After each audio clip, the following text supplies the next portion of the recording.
Medyo tahimik nga ang tunog ngayon. Medyo kalmado pa yung minor mga bossing ko. Hindi ko na nga nakayaan ng mag-drive mga boss. Kasi nga iba nga yung takbo pag naka-ECU. Kaya eto ay nagpatulak na lang ako sa tropa natin.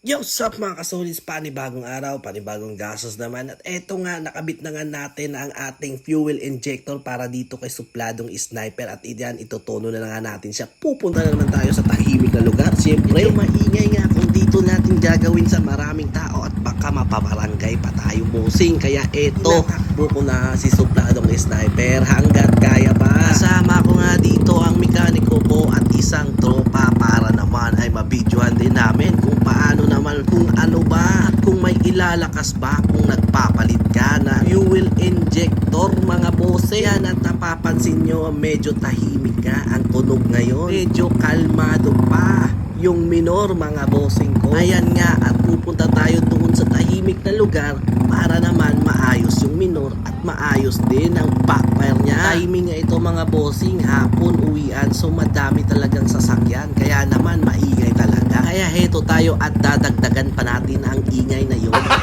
Hindi ko na nga nakayaan ng mag-drive mga boss. Kasi nga iba nga yung takbo pag naka-ECU. Kaya eto ay nagpatulak na lang ako sa tropa natin mga bossing. At medyo malapit na lang man din. At habang tinutulak nga ako ay tingnan mo naman ang aking mga paa na nakasayad lang.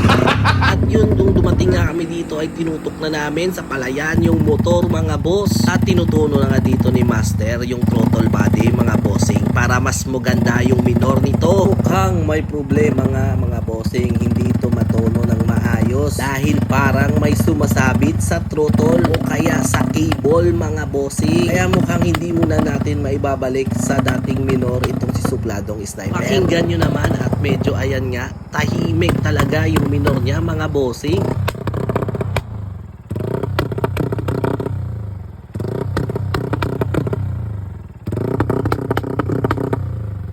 Ayun, at napakinggan nyo naman na medyo nga at medyo tahimik talaga yung minor mga bossing, hindi katulad ng dati na lumalagapak na. At mukhang hindi muna natin maibabalik at may aayusin pa tayo dito sa kanyang minor mga boss. Kaya ipapakita ko na lang muna sa inyo kung gaano kalakas ang kanyang high mga bossing.